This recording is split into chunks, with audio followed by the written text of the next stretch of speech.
Herzlich willkommen zur Ausfahrt TV Show an einem Donnerstag. Heute geht es um die Elektromobilität im Jahre 2026. Ich möchte mal etwas Dampf ablassen und ich habe euch wieder News aus aller Welt zusammengestellt. Laden ist gar kein Problem mehr. Lese ich auf LinkedIn. Ich kann nicht zu Hause laden, also kann ich kein Elektroauto kaufen. Steht hin und wieder in den Kommentaren. Ladetarife im Jamba-Sparabo. AC/DC hat plötzlich nichts mehr mit Rock'n'Roll zu tun. Elektroautos ohne 1000 PS taugen gar nichts, sollen aber 1000 Kilometer weit kommen. Tesla baut die besten Elektroautos. Die Chinesen haben die beste Software. Die deutschen Hersteller können es alles nicht. Wo soll der ganze Strom denn herkommen? Wasserstoff ist ja sowieso die Zukunft. Und Benzin kostet bald die 5 D-Mark, wie von den Grünen 1998 gewünscht. Habe ich alle Klischees erwischt? Kinder, ich habe keine Lust mehr auf den ganzen Kappes. Wir schreiben das Jahr 2026. 2013 bin ich zum ersten Mal elektrisch gefahren. Heute habe ich mein eigenes Elektroauto gebraucht gekauft. Vom geleasten Porsche 911 Turbo zur gebrauchten Renault Zoe quasi. Und was mich an dem Thema Elektromobilität mittlerweile so richtig nervt, ist nicht die Technik.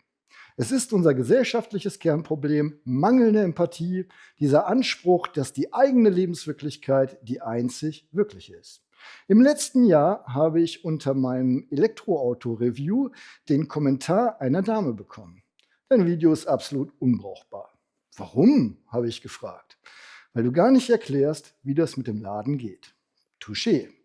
Ich habe Elektroautos vorgestellt wie Verbrenner. Und das, obwohl ich genau dies der Automobilindustrie vorwerfe. Die haben uns die Fahrzeuge vor die Füße gekippt, immer nach dem Motto, ist wie immer, braucht bloß Strom. Aufklärung, Fehlanzeige. Ein Elektroauto ist eben keine eierlegende Wollmilchsau, wie es ein Golf Variant 2 Liter TDI stets war. Es sei denn, du hast viel Geld. Dann kaufst du dir für 100.000 € einen schönen BMW iX3 mit 115 Kilowattstunden Akku, der dich auch ohne Zwangspause von Hamburg nach München bringt. Geladen wird am eigenen Haus, am besten kostenlos. Die PV-Anlage hast du dir ja schon gegönnt. Easy. Genau deshalb machen mich diese LinkedIn-Postings so sauer, bei denen mir irgendein Hansel aus dem oberen Management erklärt, dass E-Autos super funktionieren. Sicher. Weil du beim Versteuern deines Dienstwagens auch noch sparst und dir die Buchhaltung das Laden an jeder Schnellladesäule einfach abzeichnet. Und nur am Rande. Ich frage mich ja schon, ob dieses Dienstwagenprivileg für Besserverdienende, und hey, ich habe auch einen, nicht unlängst abgeschafft gehört. Auf der anderen Seite haben wir dann noch die Freaks, die schon seit 100 Jahren elektrisch fahren. Damals haben sie noch den Strom selbst gelb angemalt.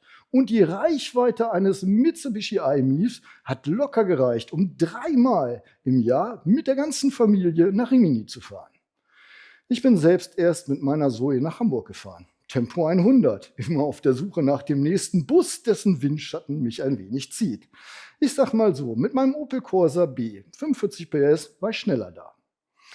Bei all den Reviews der neuen E-Autos bleibt leider die eigentliche Zielgruppe der Fahrzeuge auf der Strecke. Da fabuliert man über langsames Laden und zu kleine Akkus, was aus meiner Sicht, und hey, ich war nie besser, sondern Teil des Problems, einfach nur dumm ist. Denn ein Elektroauto ist nicht unbedingt schlecht, weil es langsam lädt. Ein Elektroauto ist nicht unbedingt schlecht, weil es keinen großen Akku hat. Ein Elektroauto ist nicht unbedingt schlecht, weil es nur 100 kW Leistung hat.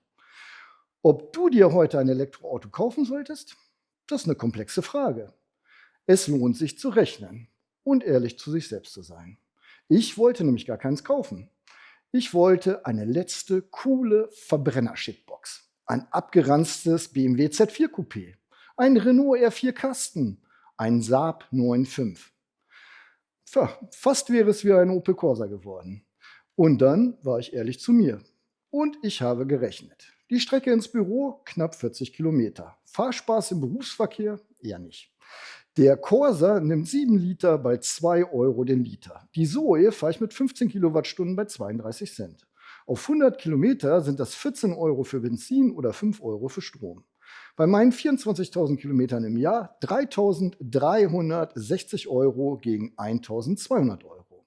Und wenn mir jetzt jemand kommt, dass der Corsa auch nur 5 Liter nehmen würde, 2.400 Euro zu 1.200 Euro, meinetwegen. Ich kann zu Hause laden und auch bei der Arbeit. Und für die langen Strecken steht noch ein Plug-in-Hybrid vor der Tür. Ich bin also fein raus und finde meine Entscheidung goldrichtig. Aber, und das ist der Punkt, meine Rechnung ist nicht deine Rechnung. Das Laden unterwegs, kaum noch ein Problem, wie ich finde. Wenn überhaupt, ein finanzielles. Zahlst du an der Säule plötzlich 89 Cent pro Kilowattstunde, sind das, ich bleibe bei meinem Rechenbeispiel der Zoe, 13,35 € auf 100 Kilometer. Da wird das Thema nervig. Da musst du dich mit den Ladetarifen auseinandersetzen, wie damals beim Telefonieren. Gerade wenn du zu Hause nicht laden kannst. Muss aber auch kein Drama sein. Je nach Fahrprofil reicht die Säule an der Muckibode 1-2 Mal die Woche, während du deinen Körper auf Vordermann bringst. Und selbstverständlich kannst du auch sagen, ich habe auf diese Elektrogurken keine Lust. Legitim. Niemand zwingt dich, elektrisch zu fahren. Nur ein Hinweis, meiner bescheidenen Meinung nach wird der Liter Benzin so schnell nicht wieder unter 2 Euro fallen. Was ich jedem mal empfehlen möchte, probier es einfach mal aus. Allein um zu wissen, wovon die anderen so reden. Letztes Jahr hatte ich die Freundin meiner Mutter im Auto. Und ihr seht, ich bin kein Kind mehr. Noch nie Automatik, noch nie elektrisch gefahren. Gekauft hat sie am Ende wieder einen Verbrenner, aber begeistert war sie trotzdem, wie einfach das geht. Ich fahre gerne elektrisch, weil ich die Ruhe im Auto mag und sofort defensiver und effizienter unterwegs bin. Gerade beim Pendeln großartig. Du kannst das ganz anders sehen, das akzeptiere ich. Ich muss hier niemanden bekehren. Ich wollte nur mal Dampf ablassen und meinen Weg aufzeigen. Und vielleicht schreibst du ja deinen Weg mal in die Kommentare, damit andere davon profitieren können. Im Idealfall mit dem Zusatz, ob du zu Hause laden kannst oder ob die Firma das Laden zahlt. Und genauso gerne, warum das elektrische Fahren für dich nicht funktioniert.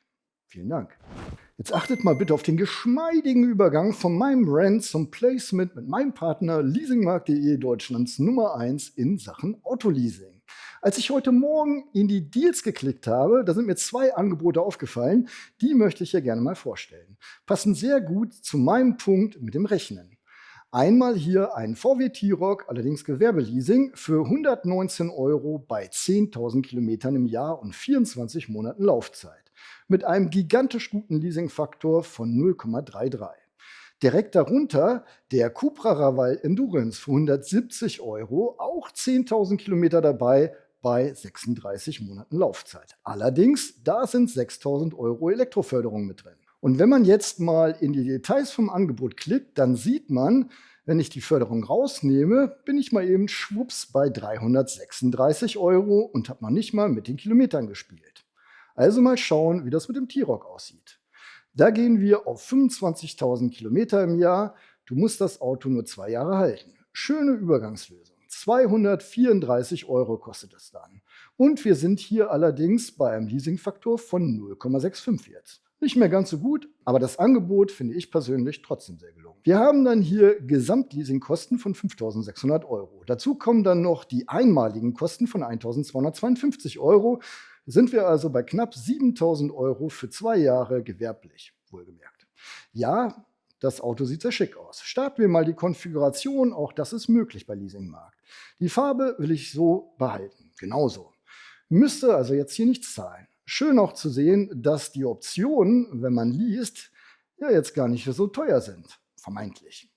Das brauche ich jetzt alles nicht. Gehe weiter ins Interieur. Leder brauche ich auch nicht. Natürlich will ich die elektrische Heckklappe haben und das Soundpaket. Die Anhängerkupplung nehme ich auch gerne noch mit.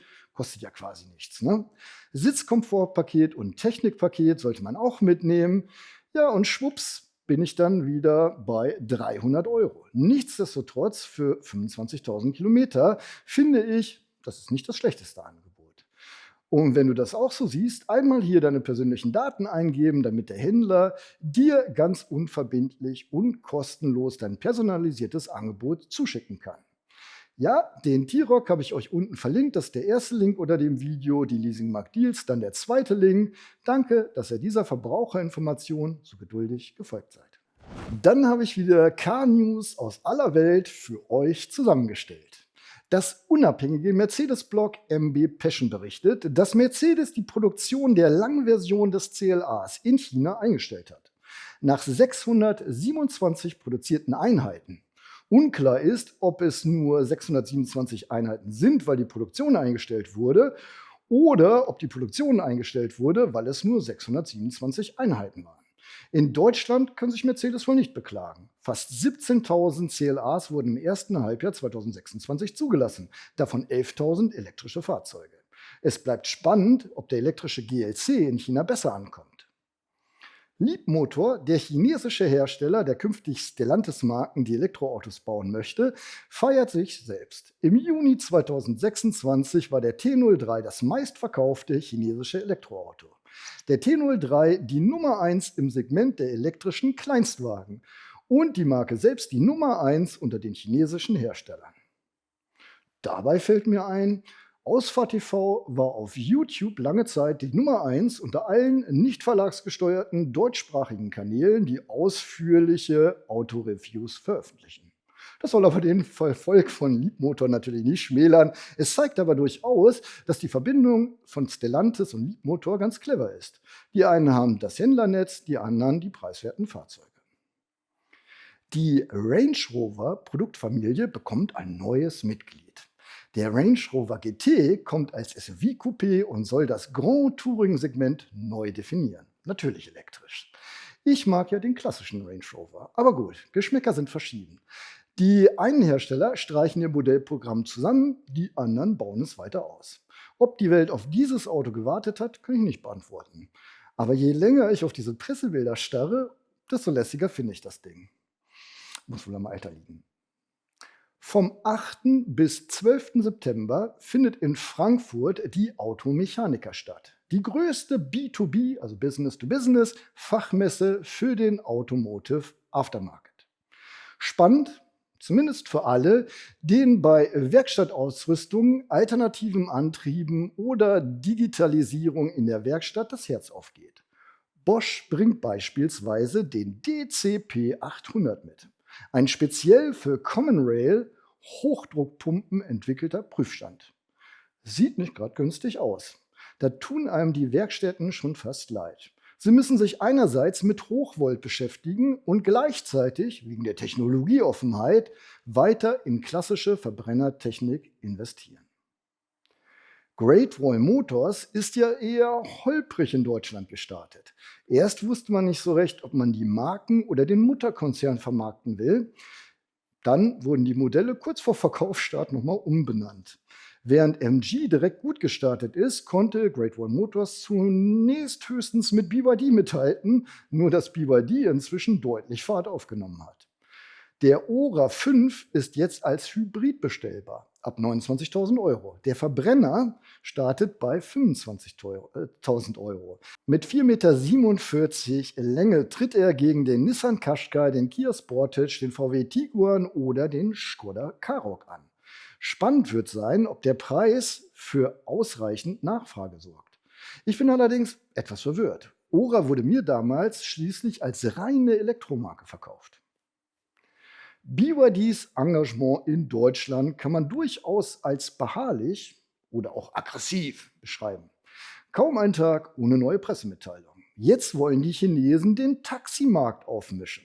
Nachdem Mercedes dem Segment 2022 wegen sinkender Nachfrage praktisch den Rücken gekehrt hat, möchte BYD Toyotas Marktanteile übernehmen. Los geht's mit dem Seal 6 DMI Touring. Atto 3 und C-Line 7 sollen folgen. Selbst Volkswagen muss beim Flottenverbrauch nachlegen. Statt nur auf den 2 Liter TDI zu setzen, bekommen Golf und T-Roc jetzt einen neuen Vollhybrid-Antriebsstrang. Also kein Stecker, keine Batterie, aber trotzdem viel elektrisch fahren. Der Antrieb basiert auf dem 1,5 Liter TSI Evo 2 und leistet gemeinsam mit 2 Elektromotoren 170 PS. Los geht's allerdings erst bei 41.400 Euro. Denn zunächst gibt es den Antriebsstrang ausschließlich mit der gehobenen sportlichen Airline. Macht natürlich Sinn, ne? Einen besonders sparsamen Antrieb zuerst mit der sportlichsten Ausstattungslinie zu kombinieren. Irgendjemand wird sich wohl was dabei gedacht haben. Bushido lebt.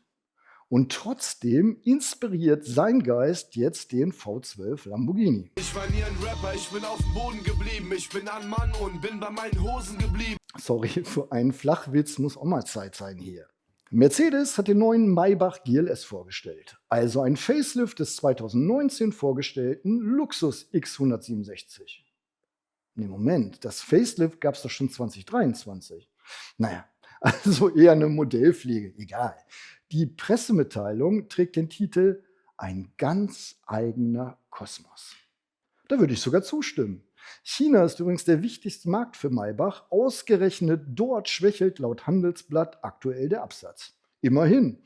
Das Fahrzeug kommt mit einem 4 Liter V8 mit 612 PS und 850 Newtonmetern. Ein ganz eigener Kosmos eben. Zum Ende jeder Sendung noch etwas Schönes, wie versprochen. Ich bin eben über den Porsche Newsroom auf das bereits vor einem Monat online gestellte Video von Top Gear aufmerksam gemacht worden. Moderator Jethro Bovington hat sich geopfert, eine Antwort auf die Frage zu finden, welcher Elfer sei denn nun der beste. Das Ergebnis zweifle ich an, weil er bei seinen Testfahrten gar keinen 997 Turbo dabei hatte. Jeder 911er-Fan wird sich dennoch über das Line-Up der Fahrzeuge aus der Porsche Classic freuen. But there's a million cars we could have bought, a million versions of this test. But for me, sehr witzig auch zu sehen, wie Jethro von Generation zu Generation immer kleiner wird, also im Auto sitzend. Gefahren ist er übrigens im Schwarzwald. Leider gibt es das Video dennoch nur auf Englisch mit englischen Untertiteln. Wer mir etwas senden möchte, nutzt diese beiden E-Mail-Adressen. Alle Links, die ich erwähnt habe, findet ihr in der Zusammenfassung unserer Show auf unserer Webseite. Den Link dorthin findet ihr unten im Videobeschreibungstext. Ja, ich bedanke mich fürs Zuschauen und verabschiede mich wie gehabt. Bleibt gesund da draußen. Tschüss, bis dann. Euer Jan.